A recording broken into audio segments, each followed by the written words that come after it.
put the first rebar. 15 inches. That'll be the other corner.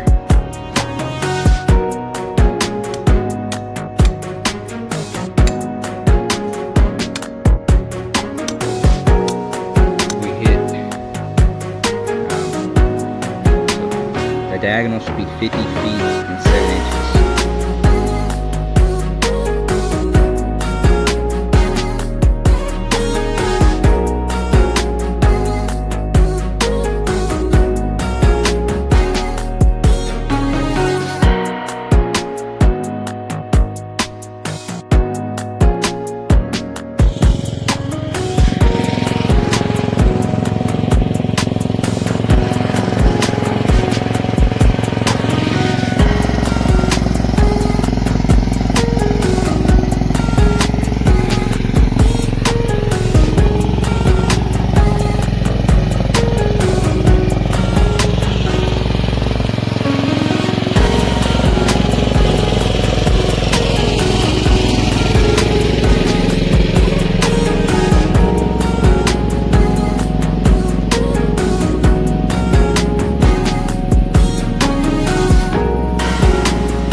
So they got to work expanding the drainage pond by our driveway.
it's always something. We try to get something done. Tire track. The track pretty much broke off. It's real worn out. You can see how worn out it is. So I was waiting for it to break. I knew it was gonna break at some point. I was gonna switch them out anyway. I was just using them a little bit more before I took it down to the creek. But yeah, I'm gonna try to change out the tracks. It's been a while since I did it, so see how much of a hassle it's gonna be. I've never changed them out completely. I've only I'll put the tracks on there when they've slipped off before, but we'll see. I might clean it off a little bit first. Just a lot of dirt and stuff on it. But yeah.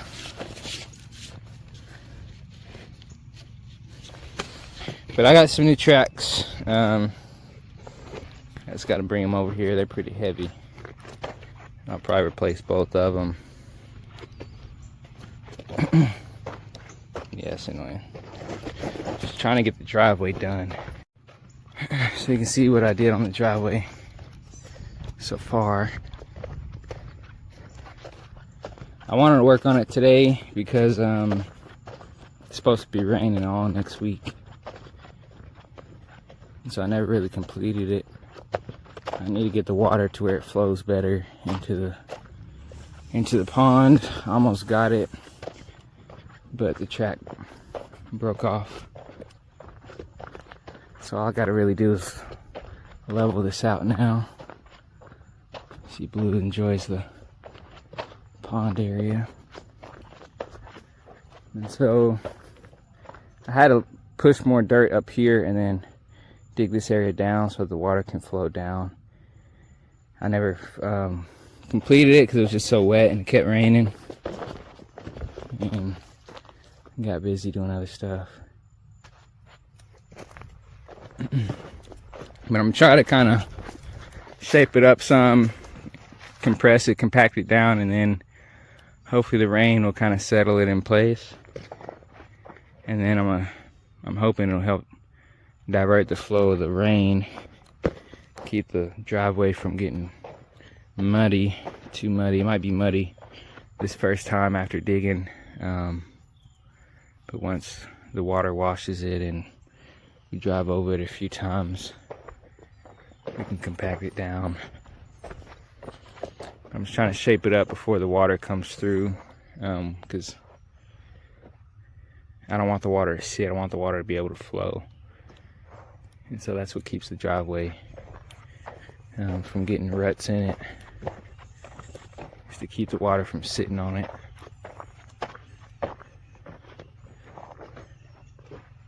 So yeah, I gotta change the tracks.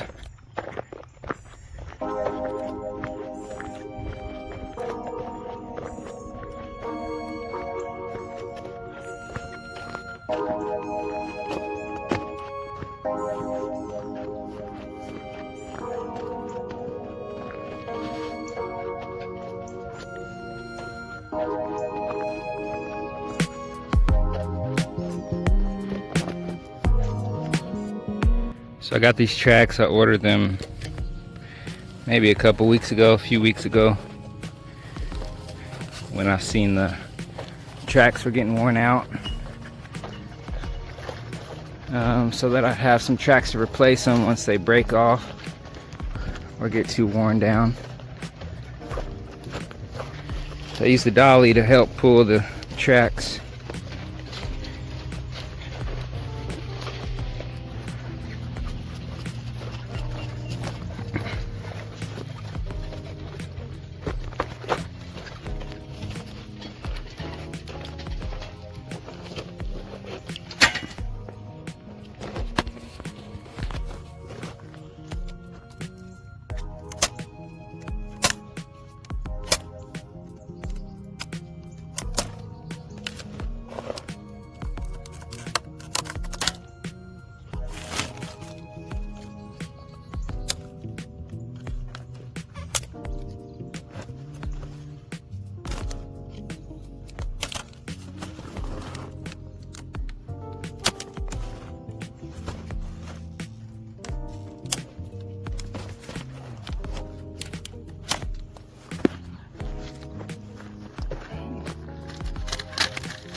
These things are pretty heavy.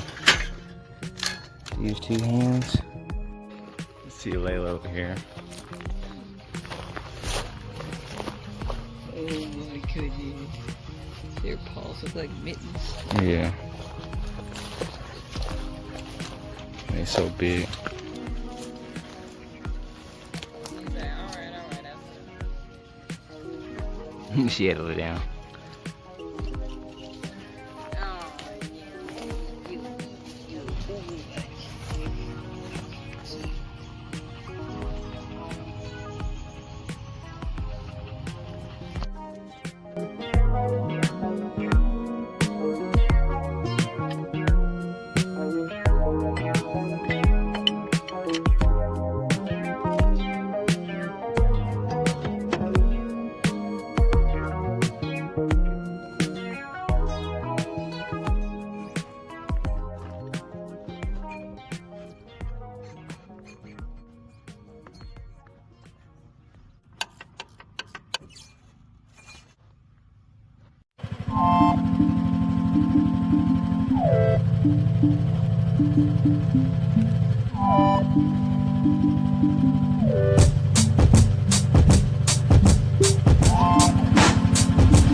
Hey!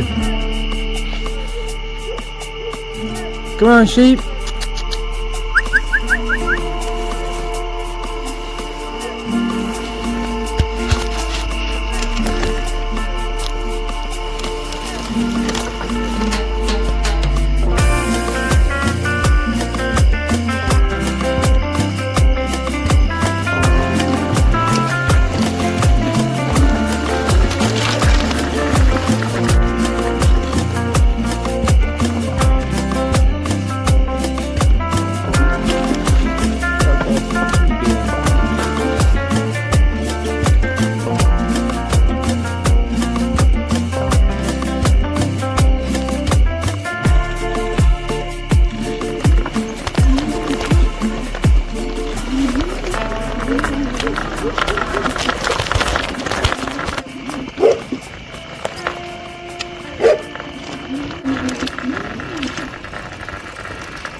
Alright, so we've been waiting to set these up. Today we're going to try to at least get started setting up these high tunnels.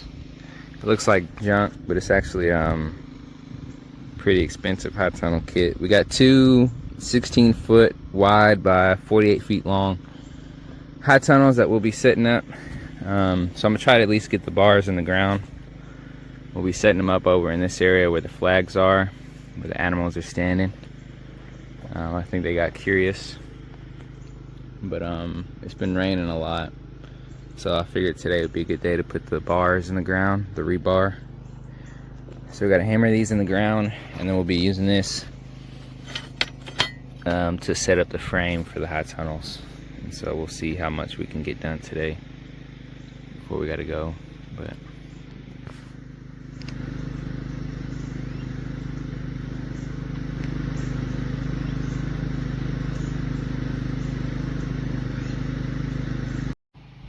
so I got 48 feet measured out in a straight line. We'll be moving this pen once we harvest the sorghum. We'll harvest the grains, and then we'll have the high tunnels in this area. And so I'm gonna line it up along here. It's gonna go out 48 feet, and it's gonna be 16 foot wide. And then it's gonna be facing, that's the north, and then it'll go north to south so that the winds can blow through it. And so yeah.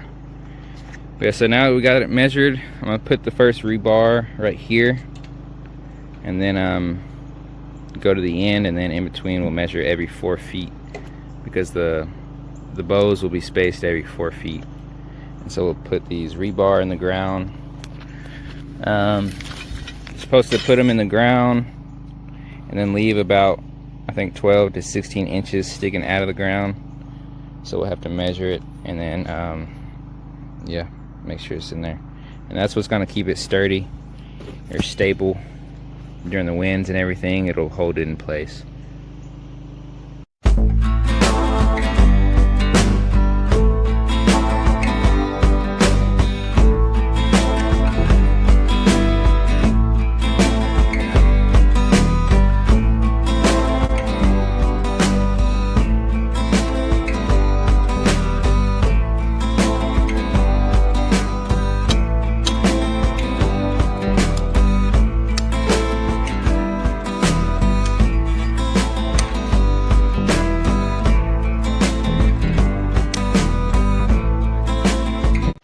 So now I got the first one in, and so I'm trying to get them about 13 inches sticking out of the ground. You can see it's around there, but the instructions say anywhere within 12 to 16 inches is how high they should be. So I want to get it in there pretty good, because the ground is is sandy, and so I want to make sure it holds it pretty good. But it's pretty soft right now because it's been raining. Once it gets hard, it's gonna be like a rock.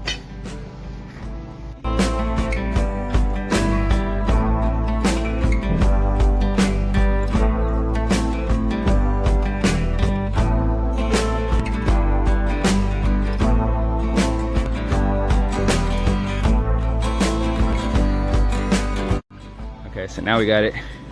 This will be the corner on one side, and then that'll be the other corner on the other end. And so it's 48 feet long.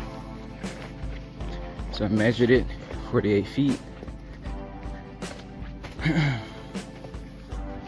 So I need to see how high this is.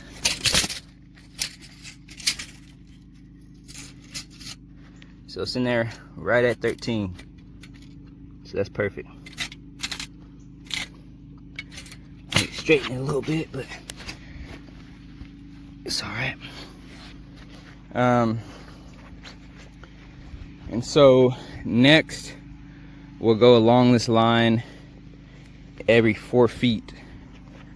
4 feet on center, which is just pretty much lining up at the 4 foot mark. Every 4 feet we'll have these posts spaced, or the rebars spaced every 4 feet, and then we'll put the bows on top of them so that the bows will be spaced 4 feet. So we'll start here and then go down 4 feet. It's gonna be hard because the markings got wiped off of this, so we'll have to count how many feet.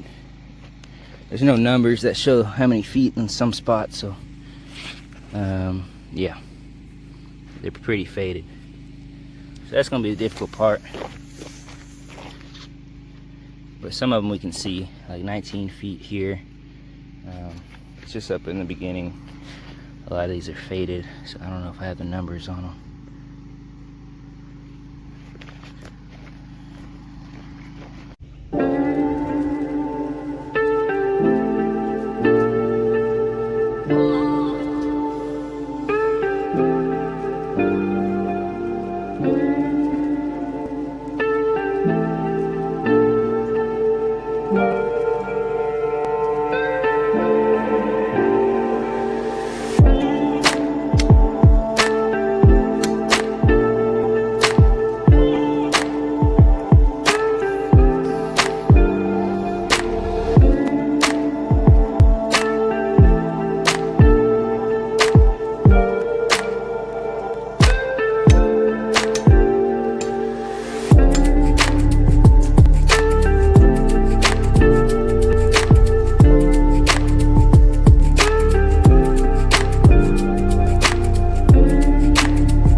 Alright, so we got them all lined up on one side, spaced out 4 feet apart. So we got 4 feet here, 4 feet, and this keeps going all the way down until we hit 48 feet. And then the last one is at the 48-foot mark. And they're all about 13 inches sticking up out of the ground. So now that we got that, we're gonna start on the other side. So to do the other side, we're gonna have to figure out what the diagonal is to make them square. I want to make it as straight as possible, so you don't really have to, but I'm gonna figure out that it should tell you in their instructions the length of the diagonal so that you know how to make it a perfect square. So I'm gonna measure out 16 feet out this way, which should be about where this flag is. So it'll be 16 foot wide, 48 feet long, and then diagonally from that corner post I'll measure to this corner post, and whatever length that diagonal is supposed to be, that's how I know it'll be a perfect square. So it's like a squared plus b squared equals c squared. At least I think that's how it works. But yeah, so we'll measure the diagonal, figure out what that's supposed to be, and then put in the corner post, and then pretty much do the same thing on this side to make sure that they're both the right length and width apart and everything. And then we'll put in the other row rebar, and then once we have both rows of rebar in, we can start assembling the bows. So I don't know if I'll do one high tunnel at a time, or I'll probably try to put all the bars in first, and then once I have that in, I'll start doing the bows. And so from Farmer Friends, this is the instructions that it came with. They also have a YouTube video, but it tells you, depending on how long your high tunnel is, the tunnel length, it'll tell you how long that the diagonal should be. So since we have the 48-foot long tunnel, the diagonal should be 50 feet and 7 inches. So you can see that right there, and that's how it'll look. So we already did this side, and to figure out the diagonal will be 50 feet 7 inches, and so that'll give us, everything will be perfectly square. And so this will be the first step, and then once we complete that, we'll start with the anchor plates.